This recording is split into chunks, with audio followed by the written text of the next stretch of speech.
Hola, ¿qué tal? ¿Cómo estás? Mi nombre es Kevin Morales y te quiero dar la bienvenida al episodio 51 de Dev Locos. Recuerda, el podcast más loco de todo el mundo. En esta ocasión tengo una gran amiga que no he tenido la oportunidad de conocerla todavía personalmente y cabe recalcar que tengo que agradecer mucho a Juan David Ruada que, bueno, me pudo pasar su contacto y conversar con ella previamente antes de invitarla. Hola Erika, ¿cómo estás?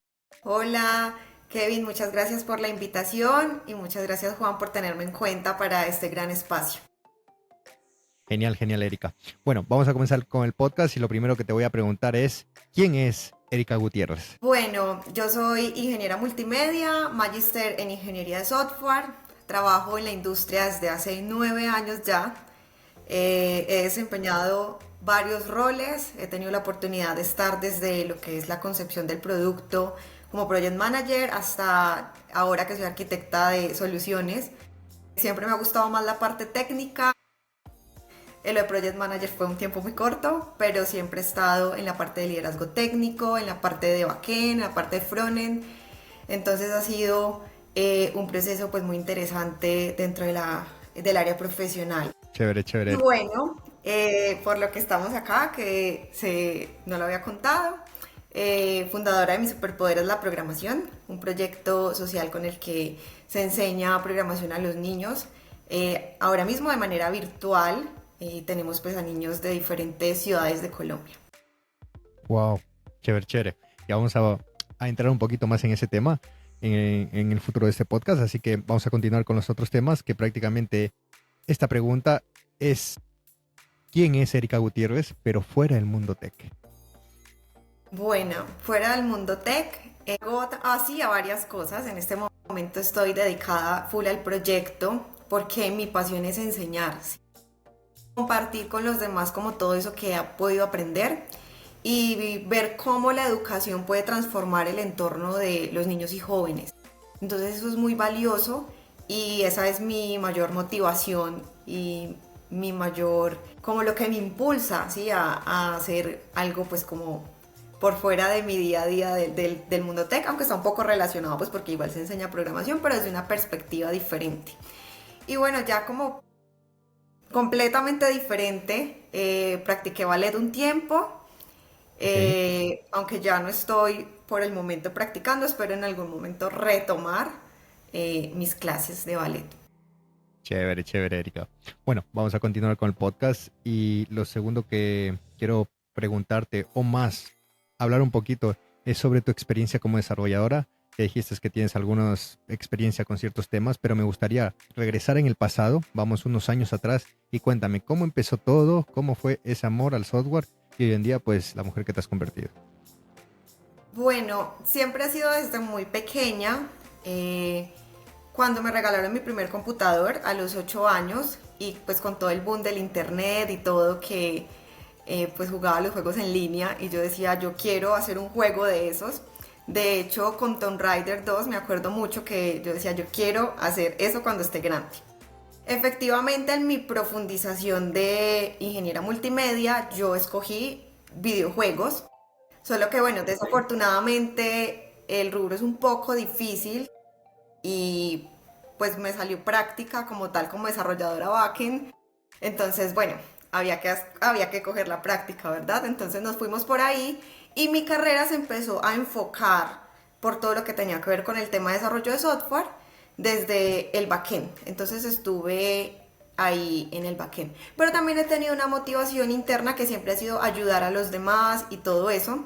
Entonces, me salió un trabajo como asistente de investigación, entonces eso me permitió también desde la parte de tecnología apoyar el tema de las terapias del lenguaje de niños con discapacidad auditiva.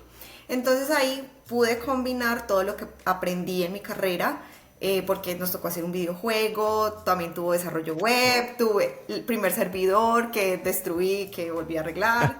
Entonces fue una experiencia muy enriquecedora y bueno, entonces descubrí que no necesito hacer videojuegos puntualmente, pero puedo como por los lados y por ahora, más adelante cuando hablemos del proyecto, vamos a ver que también hay un videojuego de base, pues que nos a partir de la web también pues podemos tener como todo eso, ¿no? O sea, el tema web, podemos tener los videojuegos y podemos tener como todo incluido dentro del software. Entonces eso me permitió como tenerle ese amor a construir cosas tecnológicas para ayudar a los demás. Entonces, bueno, el contrato terminó, era un contrato por 2 años porque era con el gobierno, con Colciencias. Entonces terminó el contrato y bueno, ahí ya empezó como tal más mi expansión al nivel industria, porque pues empecé a trabajar para una empresa ya como tal. Ahí entré como project manager, era mi primera experiencia, como te decía, venía trabajando en un software para niños con discapacidad auditiva, en donde éramos, o sea, hasta como quien dice el que sirve tintos, porque te toca, Era todo un tocaba poco. todo, QA, frontend, backend, servidores, hasta que comprar el hosting, todo. Entonces pues fue una experiencia muy enriquecedora, entonces eso me permitió como enfrentarme al mundo del project manager, pero siempre me ha gustado, como te decía, estar más en la parte técnica, haciendo, probando, haciendo daños, Rompiendo frustrándome, todo. luego alegrándome cuando funciona. Entonces empecé en esa empresa, luego como me pasaron a desarrolladora senior, todo era con Java. ¿Sí? Yo venía Ok. de trabajar todo con Node.js, con JavaScript y React y pasé al mundo Java, que lo había visto únicamente en el contexto académico. Entonces fue todo un desafío, muy enriquecedor también y ahí estuve trabajando alrededor de año y medio solamente pues con el tema de Java. Y luego ya nuevamente me pasé a otra empresa y ya sí volví a retomar mis orígenes de JavaScript. Entonces como que toda mi carrera en realidad estaba enfocada en JavaScript porque los diferentes empleos de ahí en adelante siempre han estado relacionados con tecnologías web. JavaScript, TypeScript, React. Ahora pues que ya estoy en la parte de arquitectura porque me gusta mucho el tema de infraestructura. Entonces empecé a meterme pues sobre todo en tema de AWS. Ahora estoy con temas de Kubernetes y Argo, ¿sí? Porque también me gusta como toda esa parte y que también el proyecto me obligó a aprenderlo porque pues como estoy desarrollando la plataforma, entonces pues, también ahí volví a mis orígenes del proyecto inicial que te conté, que me tocaba hacer de todo. Entonces Wow. eso es un poco de la experiencia. Oye, chévere, chévere, Ika. Muy, muy interesante. Y ahora me llama la atención, eh, ¿por qué backend? ¿Por qué hoy en día te enfocaste también a lo que es backend? Y, por ejemplo, estás aprendiendo un poquito de lo que es Kubernetes, como le dijiste hace poco, pero ¿por qué una tecnología en sí y, por ejemplo, no otra?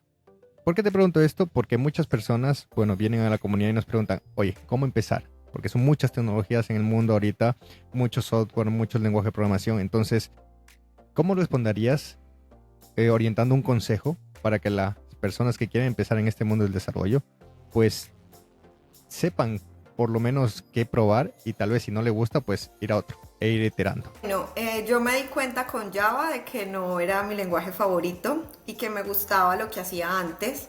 Entonces empecé a buscar empleos relacionados a esa tecnología que me gustaba, ¿sí? Ahí fue donde apareció nuevamente un empleo que me da la oportunidad de enfocarme en temas de Node.js y pues lo tomé.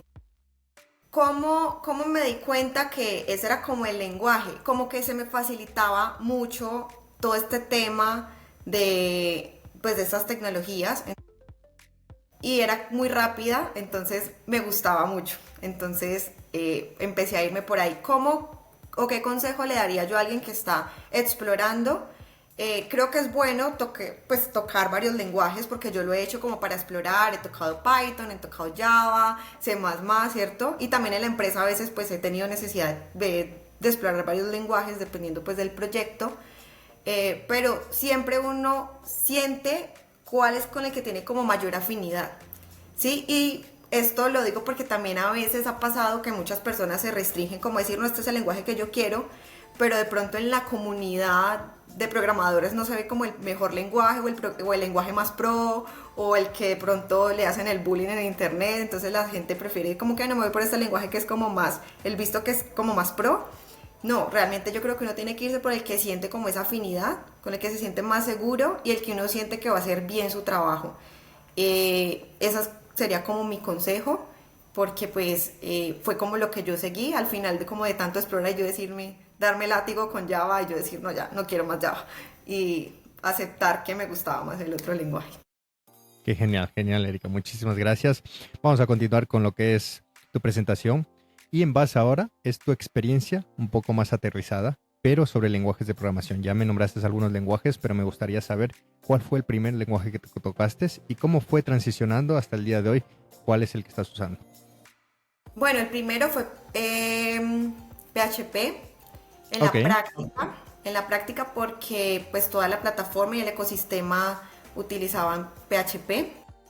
Entonces ahí fue como el primer lenguaje pues que tuve como ese contacto ya real dentro de una empresa.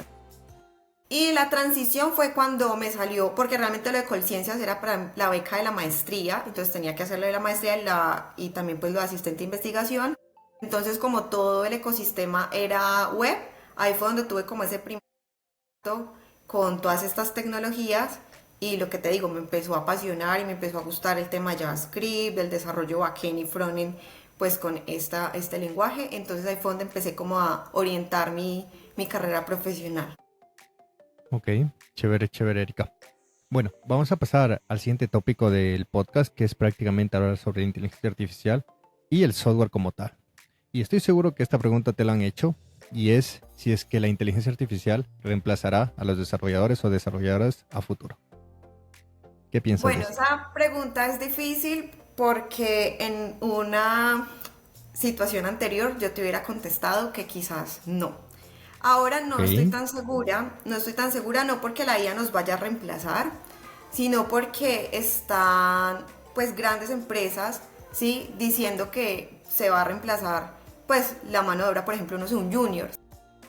ok, Entonces eso genera ruido en pequeñas empresas que están empezando a tomar decisiones a partir de lo que toman las grandes compañías y todo lo que te dicen de ella. Entonces no es tanto como que la IA nos vaya a reemplazar, yo creo que hay un poquito una burbuja ahí como las .com o algo así, que creo que más adelante va a poder pues va a explotar y nos vamos a dar cuenta, nos vamos a poder dar cuenta de que realmente la lógica y todo lo que ofrece una persona cuando desarrolla es muy importante. Entonces, creo que va a parecer que nos va a reemplazar, pero más adelante nos vamos a dar cuenta que no. Entonces, estamos creo que en esa transición de darnos cuenta de que la vida nos demuestre de que somos importantes las personas. ok. Y mira, me surgió otra pregunta en base a lo que me estuviste comentando y sobre el proyecto que ya vamos a hablar más después, un poco en el futuro. Manejas el tema de niños, ¿no? Entonces, Ujú. ¿cómo le ves que los niños van a aprender hoy con inteligencia artificial a un futuro profesional? ¿Crees que será una dependencia para ellos? Porque en muchas ocasiones yo me he cuestionado el hecho de que hoy en día aprender es mucho más fácil, pero si sabes utilizar las herramientas correctas, pero también las puedes utilizar de una manera mala. Entonces, em, sé que podría ser lo mismo que si vamos hace 15 años atrás con las bibliotecas y hace 25 con Google, pero ¿cómo crees de aquí a futuro los profesionales? ¿Tendremos una dependencia o crees que igual podemos salir adelante y poder hacer las cosas sin esta herramienta tan poderosa como es todos los agentes AI? Bueno, esa pregunta es muy interesante porque ya pues trabajando con los niños me he dado cuenta de que algunos realmente sí dependen bastante del tema de la IA para tomar decisiones. De hecho, en situaciones que sean mínimas, en donde ellos saben la respuesta, pero necesitan validarlo con la IA porque no confían en su criterio como para responderte. Entonces creo que tenemos que trabajar primero en la confianza Ok, y segundo, demostrarles que la herramienta funciona en su entorno. O sea, no mostrárselos como enemigo porque pasa como que lo quieren usar porque lo van a ver como algo prohibido, sino que realmente enseñar a usar la herramienta. Y creo que esa educación no solamente debe ser en los niños, sino en los maestros que están educando a los niños. O sea, desde ahí, o sea, es un grupo de personas que tienen que verse involucradas para usar bien la herramienta. Y como tú dices, o sea, si la herramienta se usa bien para el aprendizaje, pues es un universo de conocimiento que les va a ayudar un montón, pero si la usamos mal, puede pues contrarrestar como todos esos conocimientos adquiridos y volverse lo contrario, ¿no? Volverse algo malo. Eso me recuerda algo en la plataforma que pues los niños están aprendiendo a programar y usamos mucho diagramas de flujo y pseudocódigo. Ok. Entonces, muchos de ellos lo que querían hacer era copiar, porque ya saben hacer código en Arduino básico, entonces copiar y pegar Wow. el código de Arduino, pues de ChatGPT. Pero tú sabes cuándo es un código de ChatGPT, ¿verdad? Sí. Entonces empezamos a integrar elementos de IA porque como ellos ya están tan contextualizados con la IA para que sean los diagramas de flujo, o sea, que tengan que construir un diagrama de flujo tan detallado para que la IA les ayude a generar el código. Y ellos obviamente tienen que decirnos línea por línea qué hace ese código. Entonces la idea es fortalecerles esa lógica y no hacernos enemigos de la herramienta, sino integrarla en nuestros procesos educativos para que ellos desarrollen otras cosas. Ahora mismo pues no están desarrollando puntualmente bien el tema del código, pero sí la lógica, que es muy importante para antes de programar. Entonces eso es lo que se busca desarrollar. Espero haber respondido a tu pregunta. Ah, está bien, súper, súper, Erika. Muchísimas gracias. Oye, vamos a darle la vuelta a la pregunta de la inteligencia artificial que reemplazará al desarrollador. Y ahora, ¿qué piensas sobre las empresas que no se actualicen a la AI en el futuro? Bueno, pueden que algunas se mantengan en el tiempo, porque a día de hoy vemos empresas que tienen software súper desactualizado y siguen viviendo. Por ejemplo, el caso de los bancos. Creo que los bancos son los grandes ejemplos del software desactualizado. Pero es importante, uno porque va a agilizar procesos, entonces creo que las empresas que no se actualicen a la IA van a ser más lentas en procesos, por ejemplo en temas, no sé, documentación. Sí, creo que la IA puede ser muy útil en temas de documentación, teniendo en cuenta que los desarrolladores no les gusta documentar. Y en las empresas es muy importante dejar una documentación que permita saber qué se hizo o qué se está haciendo para las personas que ingresan después, porque todos sabemos que en las empresas pues tenemos alta rotación.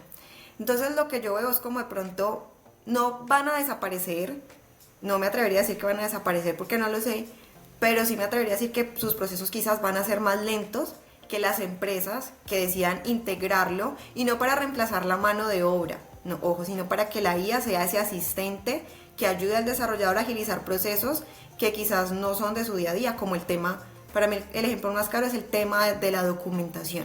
Creo que ese es el ejemplo más claro. Ok, chévere, chévere. Genial, genial, Erika.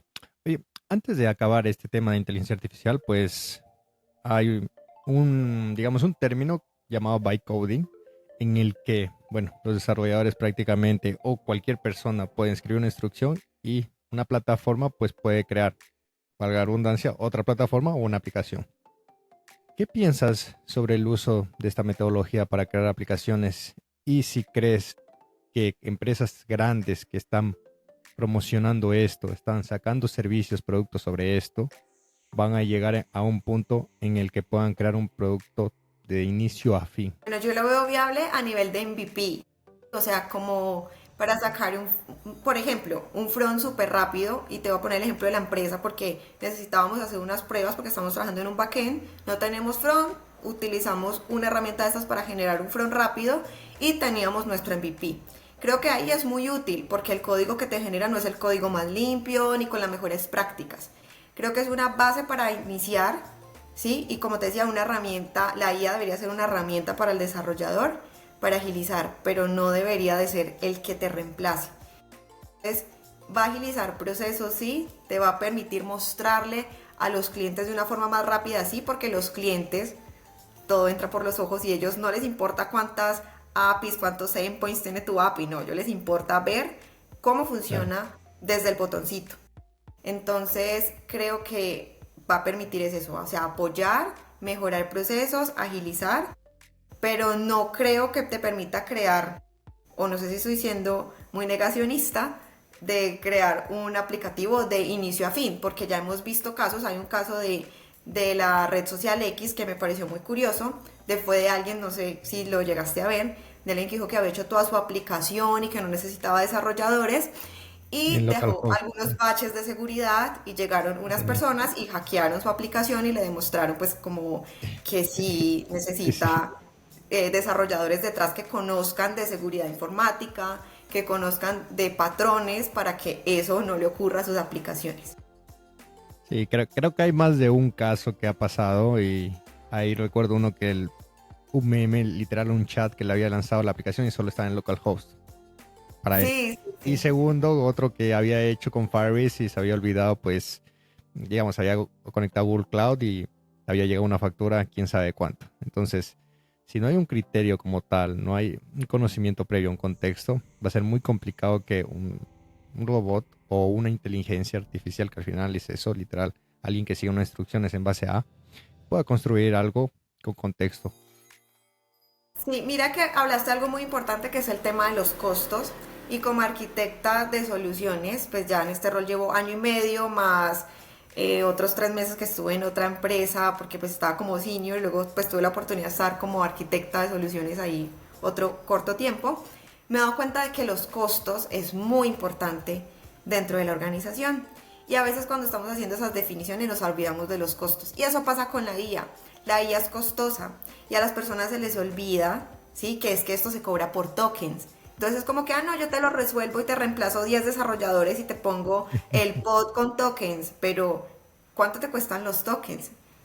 ¿Cuánto te cuesta mantener eso? Y no solamente a nivel de dinero, sino a nivel del esfuerzo que te puede generar mantener, porque no deja de ser otro software que está montado en otro lado, que tienes que hacerle seguimiento, trazabilidad, que se puede caer, que es propenso a errores.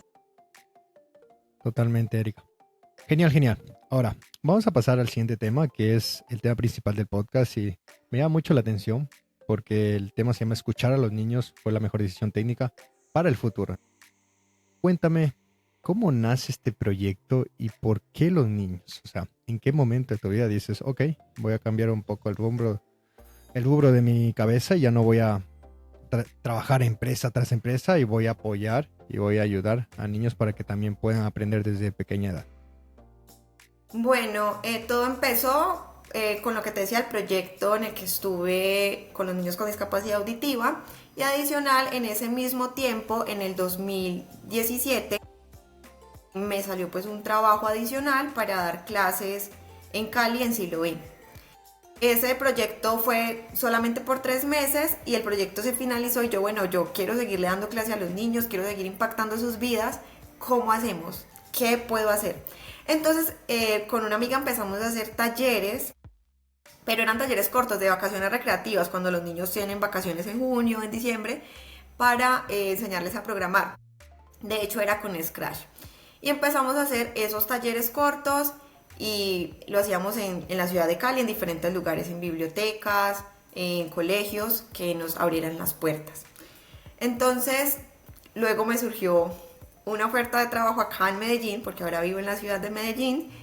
Entonces el proyecto se pausó un poco, pero yo no, yo lo quería retomar. Mi pasión era enseñar, solamente que en Medellín no tenía como tantos contactos como para llegar nuevamente y retomar el proyecto, entonces empezamos virtual. Y aparte de eso se le sumó la pandemia, ¿no? En el 2020. Entonces fue una buena oportunidad para empezar a probar cómo nos iba virtual.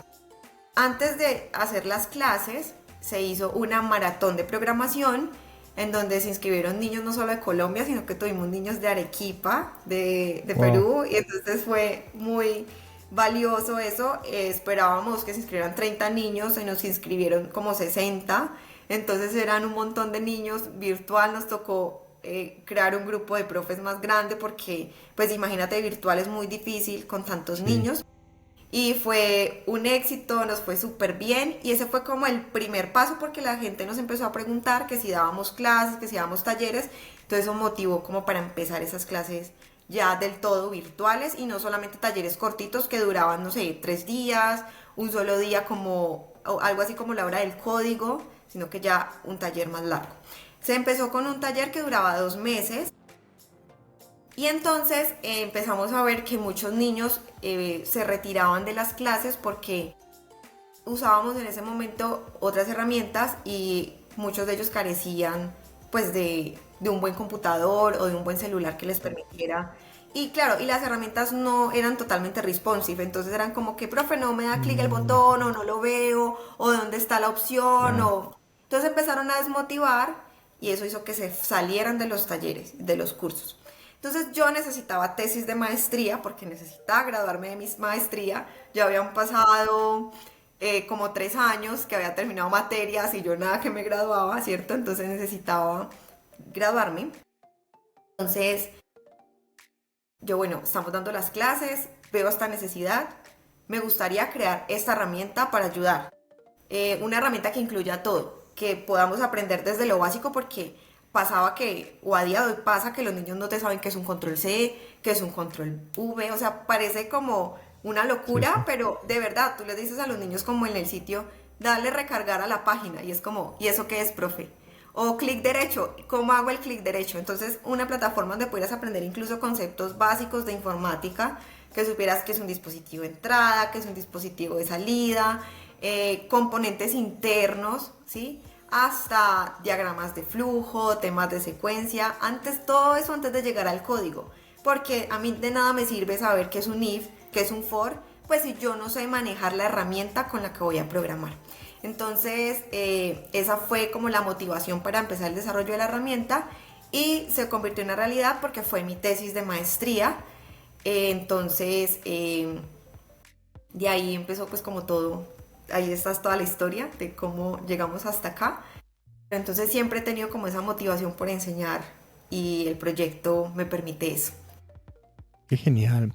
Oye, y te voy a preguntar algo acerca de los niños, porque he tenido la oportunidad también en algunas ocasiones. Yo tengo una hija de 8 años y en muchas ocasiones pues le he intentado enseñar y también el tema de la paciencia. ¿Cómo tú logras, digamos, crear esa paciencia y explicar muchas cosas como tú lo nombraste básicas? ¿Por qué pregunto esto? Porque puede ser que existan personas que, bueno, sepan que explicar a adultos y explicar a niños es muy diferente y sobre todo en un mundo como es la programación, ¿no? Que en muchas ocasiones, inclusive a adultos y a niños, les he dicho, matemáticas, necesito lógica, necesito que sepas esto porque en algunos casos sumar, restar es básico para después poder programar y poder saber lógica de programación. Entonces, ¿cómo has ido controlando esto o cómo ha ido tu metodología como para de un momento a otro tal vez enseñarle a un compañero de trabajo que cambie tu mundo y le estés enseñando a un niño? Bueno, hay una metodología, aún no tiene nombre, estoy esperando un nombre interesante para colocarle, pero en el largo de estos años, pues he venido como mejorando el proceso. Al inicio no fue sencillo y sobre todo virtual por el tema de la concentración. Pero para captar esa concentración hay que hacer siempre actividades. Entonces empezamos con temas de gamificación. Por ejemplo, ellos tienen insignias que si responden, una insignia, vista de águila. Entonces si un compañero tiene un error en el código, te aseguro que todos están pendientes porque quieren su insignia vista de águila. Entonces fue empezar a jugar con diferentes estrategias de gamificación que hace que los niños estén concentrados. Los niños siempre necesitan como ese tipo de estímulos para mantener la concentración. O sea, si ellos me pues ponen la pantalla y solamente me escuchan hablar, voy a tener quizás la atención de uno y eso que va a ser, creo que muchos, uno solo. Claro, claro. Pero si tenemos estrategias de gamificación, en donde, no sé, por ejemplo, nosotros nos hacemos en llamadas compartidas, tienen que resolver misiones y todas las clases tenemos misiones diferentes, incluso maratones internas, o sea, siempre hay algo para hacer. No es como que yo solamente esté ahí hablando, entonces eso capta la atención de ellos. Creo que esa es la forma que me ha funcionado, puede que haya otros profes que les funcione otras cosas, pero a mí me ha funcionado ese tema. Entonces, ¿qué se ha hecho en la plataforma? Pues se han integrado ya componentes que les permite eso, por ejemplo, que visualicen sus insignias, que puedan con esas insignias comprarle ropa a personajes, si empezar a Mm. jugar con ese tema, esas situaciones. Por eso te decía que más adelante vamos a hablar que hay como una especie de videojuego porque aún no está terminado, porque aunque la herramienta pues ya lleva varios añitos allí, todavía sigue en desarrollo, pero eso ha permitido que ellos mantengan la concentración y que ellos sientan que aportan, o sea, que pueden dar un aporte valioso en clase, que ellos sientan que están transformando, cambiando a través de los desafíos. Por ejemplo, no sé, siempre son desafíos como que de ir a Marte, salvar algún bosque, siempre como relacionado a contextos que les permita sentir que aportan. Chévere, chévere, Erika.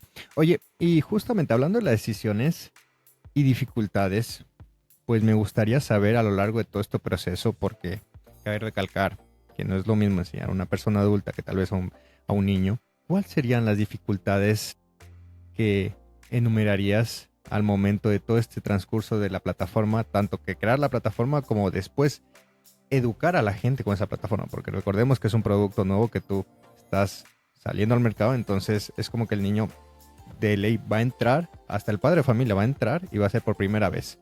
En todo esto, ¿cuáles han sido tus dificultades mayores?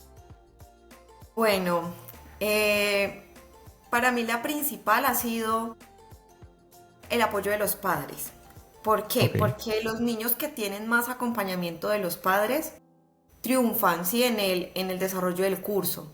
Entonces, a día de hoy el curso lo tenemos de año y medio, es un programa más bien largo, pero los niños que están ahí como con los papás, los que están insistentes de que hagan la tarea, de que eso es muy importante.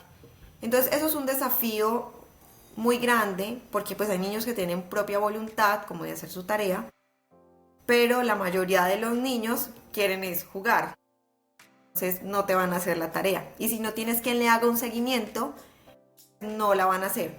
Y en los cursos, pues no es como que tengan una nota, como que se gane o se pierda, no, porque realmente lo que se busca es que aprendan realmente, se buscan por eso las otras estrategias de gamificación.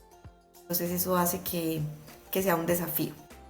A nivel técnico, entender las tecnologías que nos permitieran hacer una plataforma eh, que se adaptara fácil, ¿sí? Entonces por eso al inicio como que bueno, podemos se puede desarrollar como aplicación con Android Studio o con otro tipo de desarrollos, pero hay que mirar primero qué tipo de dispositivos tienen los niños. Entonces, aunque en Colombia gran porcentaje de niños tienen en este momento dispositivos, de hecho pues hay cifras como del 62%, algo así, que hay niños con celulares y que realmente wow. nacen y ya tienen el celular a la mano, pero muchos de ellos no son pues de gamas muy elevadas que permitan aplicaciones pesadas. Entonces, para romper esa primera brecha, hacerlo web, que se pudiera acceder desde el navegador, pero la limitante ahora era el internet. Entonces, afortunadamente, aunque hay niños que han estado en sectores rurales, tienen datos. Sí, ya es muy común que muchos niños tengan datos. Yo sé que aún hay una brecha importante en el tema del internet en Colombia, pero gran parte de los niños que han participado en los talleres pues tienen internet, entonces pueden acceder. Pero eso ha sido una limitante, ¿no? Que hemos tenido pues niños que definitivamente por más soluciones que busquemos para que se adapte a todos los dispositivos, para que sea una aplicación liviana, ¿sí? Pues igual no pueden acceder porque no tienen como tal el recurso. Eso ha sido una limitante.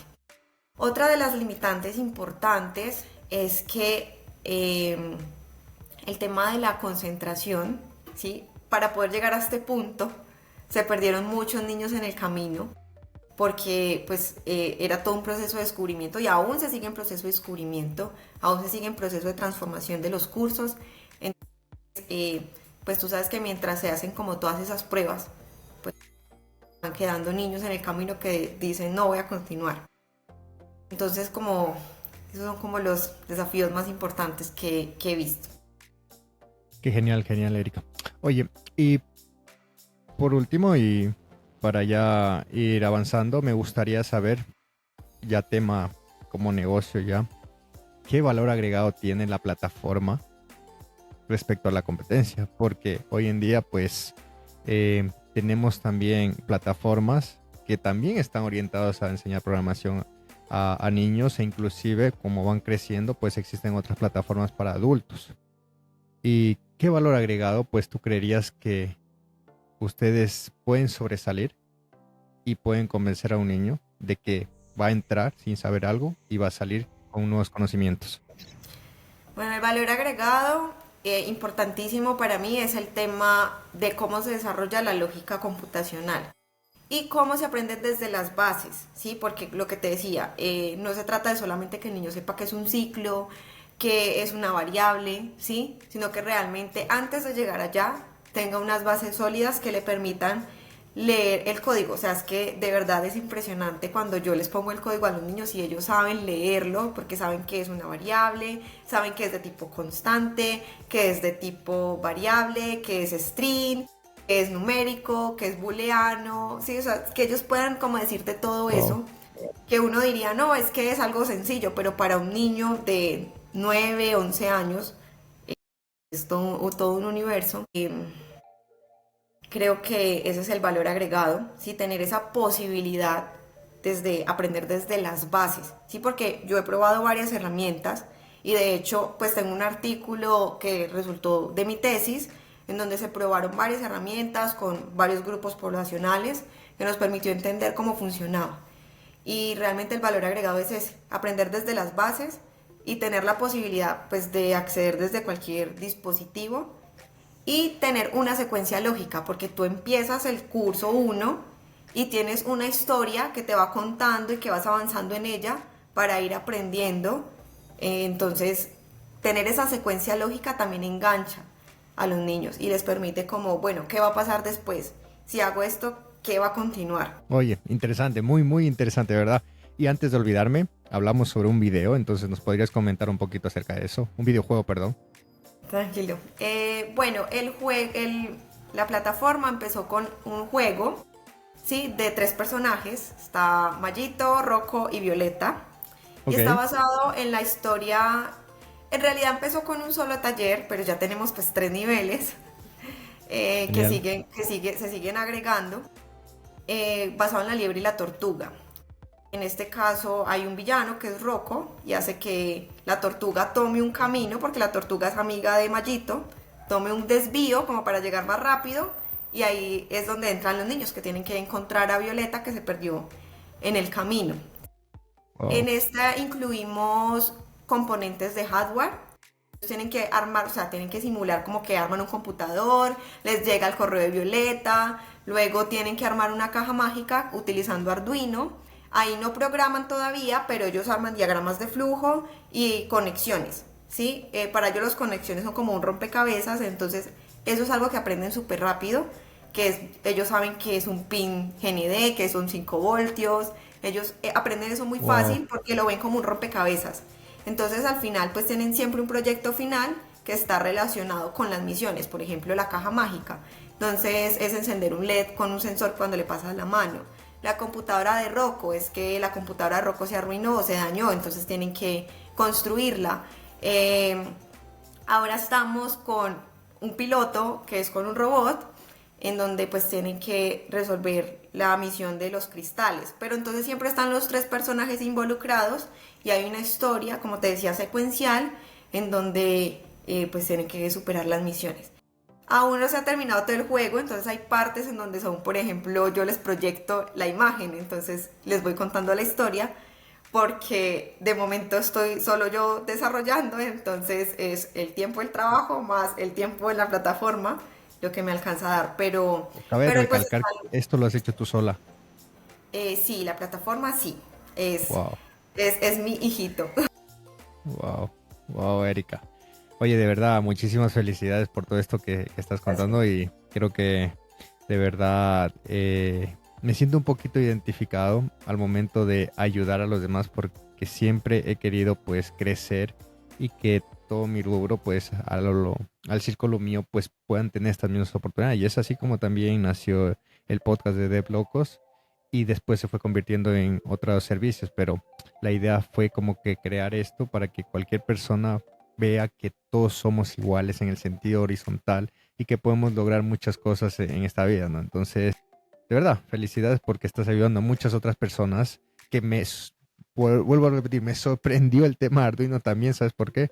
Porque yo estudié ingeniería electrónica en la universidad y tuve la oportunidad de conocer un Arduino creo que en cuarto semestre cuando tenía 22 años, 23 años, versus como ahora un niño tal vez de 8 o 9 años pues ya está tocando lo que son los pines, los 5 voltios, una tarjeta SP32, etcétera, etcétera. Entonces, ese conocimiento se lo puede explotar en buen sentido y que puedan ser grandes profesionales a futuro.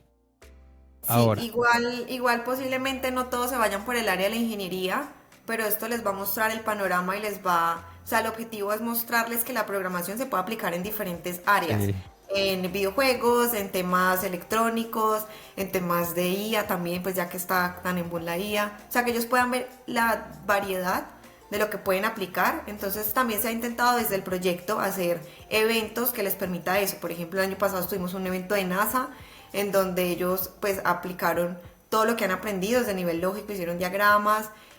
Al final pues utilizaron Minecraft para hacer el Ok. proyecto de NASA y les fue súper bien, quedaron de quintos a nivel Wow. ciudad, entonces pues fue un logro muy importante para ellos.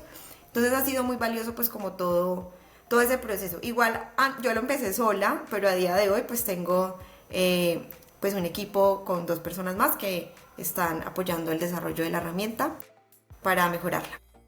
Chévere, chévere, Erika. Bueno, ya para finiquitar este tema principal, pues entiendo que es virtual, que puede acceder cualquier niño alrededor de Latinoamérica. Pues me gustaría que invites o nos comentes cómo cualquier padre que pueda estar escuchando este podcast, pues puede darle esta oportunidad a su hijo. Así que espacio publicitario. Claro que sí. Bueno, nuestras clases, te va a sorprender aún más, son sin costo, por lo que te digo, son proyecto social. Entonces, lo único que se cobra es el material, pero el material se busca que sea de bajo costo, porque tenemos muchos niños pues de situación vulnerable que han ingresado al taller, entonces se busca que sea de un precio económico para todos. Por eso a ellos les toca armar todo. No es como que el robot lo tenemos con piezas Lego, no. O sea, a ellos les ha tocado armar su robot, pegar cinta, pegarle con silicona para que funcione. Y pues eso ha sido muy enriquecedor para ellos. Las clases son gratuitas. Por redes sociales la pueden encontrar. Mi superpoder es la programación. Y ahí siempre estamos publicando todo acerca de los nuevos cursos y talleres que se lanzan en el año, que tenemos siempre porque los talleres están durando semestral, entonces siempre tenemos 2 cursos en el año y presencial intentamos hacer algunas actividades, pero siempre tenemos 2 cursos en el año. Por si se Chévere, quieren chévere, Erika. inscribir. Bueno, hemos tenido estudiantes desde Canadá Wow. y de Estados Unidos en este momento. Genial, Ha genial, sido Erika. muy, muy importante. Así que para todas las personas que estén escuchando o viendo este podcast, ya saben, y tienen algún hijo, yo creo que voy a tomarlo en cuenta, se lo voy a comentar a mi nena y se lo voy a mostrar porque yo soy una persona que apoya mucho en esto de la tecnología y sobre todo a mi hija, la mayor, le digo que use la tecnología de una buena forma. Y toda la experiencia que he tenido, pues ya te puedes imaginar todo lo que le quiero transmitir para que ella pueda tener un buen conocimiento ya a futuro. Genial, genial. Erika, vamos a pasar al siguiente tema y es prácticamente hacerte una pregunta que la vengo haciendo durante esta segunda temporada a los invitados de Dev Locos y es, ¿qué le dirías a tu yo de hace 10 años atrás? Bueno, que va por el camino correcto, que no ha sido fácil llegar hasta donde está hoy, pero que siga intentándolo. Quizás le daría consejos para que quizás llegue un poquito más rápido a donde está, pero que va por el camino correcto. Excelente, excelente, Erika. Vamos a pasar a las preguntas de Dev Locos. Son 5 preguntas sorpresas y bueno, ahí va la primera. Listo. ¿Recuerdas cuál fue tu primer pago como desarrolladora de software y qué hiciste con él? Claro que sí, lo recuerdo. Era el salario mínimo colombiano y me compré unos audífonos de Sony. Ok, ok. Genial, genial. Vamos con la segunda. ¿Alguna vez has tenido un error tan grande que te hizo reconsiderar tu carrera como desarrolladora? Uy, sí, pero yo creo que no uno solo.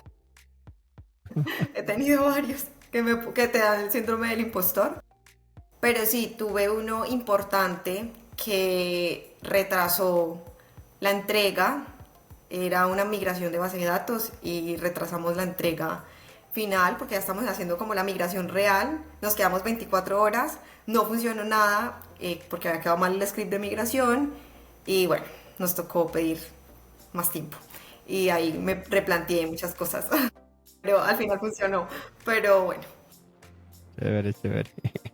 Vamos con la tercera. Si solo pudieras trabajar con un framework o lenguaje por el resto de tu vida, ¿cuál sería y por qué? bueno, esta pregunta es polémica porque he visto los memes donde le hacen bullying, pero estaría siempre vinculada con lenguajes de... Me iría con Node.js, me gusta el backend Ok, de Node.js. ok. Ahora sí vamos con la pregunta polémica. Si pudieras borrar un lenguaje de programación del mundo, ¿cuál sería y por qué? Bueno, es un lenguaje importante y es el core de varias aplicaciones, pero yo diría que Java, Ok, ok. porque creo que no es tan, o sea, en el tema de depurar errores, cuando pues te saca los errores en pantalla, no es muy preciso en dónde está el error, entonces te hace perder mucho tiempo para encontrar. Eh, Creo que podría mejorar esa parte. Ok. Voy a anotarlo porque te digo ahí algo. De los más de 50 episodios que vamos a esta segunda temporada, más de 38 personas siempre han dicho o PHP o Java. Entonces hay una carrera ahí del peor lenguaje. Ya te Hablando de puedes imaginar. PHP, hablando de PHP, ahorita está otra vez como muy de moda el desarrollo tipo PHP, o al menos lo que he visto Ok. con el tema de Next.js. Desaparecería, es polémico, no me odien, Next.js también, como, Wow. Bueno, vamos a pero poner. bueno, es polémico, puede que no lo haya usado entonces lo suficiente para quererlo como muchas personas, pero bueno, ahí se está ganando mi odio por los lados. ¿Qué crees que PHP y Java? Tengo esta estadística, a ver. ¿Qué piensas en tu experiencia? Porque la verdad que se lo he dicho a los otros invitados, voy a sacar un post al finalizar la segunda temporada de los lenguajes más odiados y literal, más de 38 personas me han dicho PHP y Java. ¿Qué crees que ha pasado con estos dos lenguajes que no han gustado claramente a la comunidad? Bueno, yo creo que es, por ejemplo, en el tema de PHP, esa o sea, es fácil, pero esa misma facilidad hace que tengan muchas malas prácticas dentro del código. Entonces creo que cuando un desarrollador llega desde cero, y pues lo digo desde mi experiencia, que yo llegué a tocar esa aplicación PHP y o sea, eran scripts de más de 2000 líneas, o incluso que te estoy diciendo súper poquitas líneas porque eran scripts infinitos. Entonces que PHP te permite hacer ese código espagueti, lo podrías hacer con otro lenguaje, pero creo que PHP te da esa libertad de hacerlo aún más. Eso hace que las personas lo odien. Creo yo que eso puede ser un gran factor. Y el tema de Java, mi mayor crítica es el tema pues, de los errores. Eh, y bueno, que cuando hay una mala implementación con este lenguaje, tenés un montón de capas. Entonces tenés que darle control clic para llegar a lo que necesitas. Entonces tenés un montón de capas antes de llegar. Es como una cebolla. Tenés que abrir todas las capas de la cebolla para poder llegar.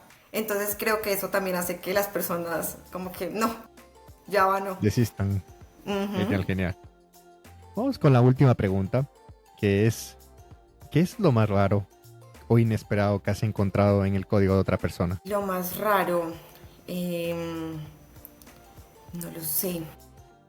De pronto comentarios Ok. raros que han dejado. Sí, o sea, no.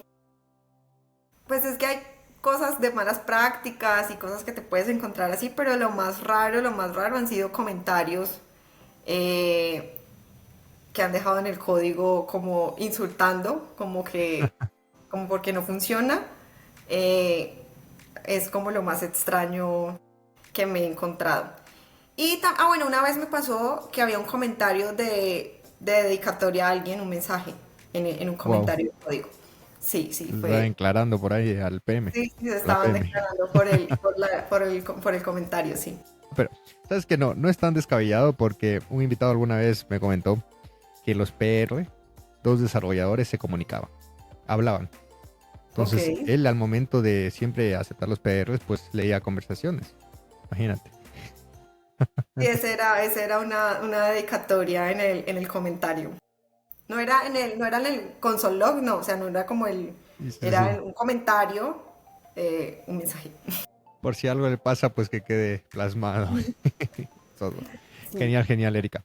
Vamos a pasar con el último tema y el último tópico del podcast. Y prácticamente es pedirte un consejo para la gente que nos está viendo y nos está escuchando en este momento y quiere empezar a programar. Bueno, la programación puede ser frustrante. te puede hacer dudar. Creo que lo hemos vivido todos los que hemos ingresado a este mundo de la programación, pero es importante ir con pausa, ¿sí? Yo sé que a veces el mundo de la programación también suele ser competitivo y creo que eso hace que la gente quiera ir más rápido de lo que se puede. Entonces, tomárselo con calma y empezar a explorar diferentes tipos de lenguaje, y no porque este sea el más odiado, entonces si a mí me gusta no mover por ahí, no, si te gusta Java te puedes ir por Java, no hay ningún problema. Pero entonces sí, yo creo que tomárselo con calma, explorar y aprender las buenas bases. O sea, yo le daría un consejo que antes de dedicarse a aprender la sintaxis del lenguaje, tener una lógica bien desarrollada, porque eso te va a salvar en cualquier lenguaje. Puede ser el mejor, el peor, pero si hay una buena base para la definición de proyectos, puede ser un proyecto pequeño, pero eso te va a salvar la vida. Entonces sería el consejo que le daría. Genial, genial, Erika. Oye, de verdad, muchísimas gracias por haber estado en el episodio número 51. Ya hemos pasado la línea de los 50 episodios en DevLocos de esta segunda temporada. Estamos a punto de acabar la segunda temporada y bueno, ahí sí tendremos un descanso para preparar nuevas cosas que vienen para la tercera. Por último, quiero pedirte tus redes sociales, dónde te podemos contactar. Bueno, mis redes sociales me pueden encontrar por Mi Superpoder es la Programación. Claro que sí, Ok. por ahí me pueden encontrar. Y las redes sociales personales, pues está el Instagram erica.gube, por si de pronto me quieren escribir directamente algún consejo. O por LinkedIn, que estoy como Erika Giselle Gutiérrez, Giselle con Jissel. Ok. Me pueden encontrar. Y al correo, si tienen alguna pregunta, me pueden escribir al correo erica.gutierrez@misuperpodereslaprogramación.com, y con todo el gusto estaré por aquí para ayudarles con lo que necesiten. Súper, súper, Erika. Bueno, el gusto es mío por haberte conocido hoy en día virtualmente. Esperamos conocernos personalmente en alguna ocasión. Y muchísimas gracias para la audiencia y nos vemos en el próximo episodio. Muchísimas gracias. Bye. Muchas gracias, chao.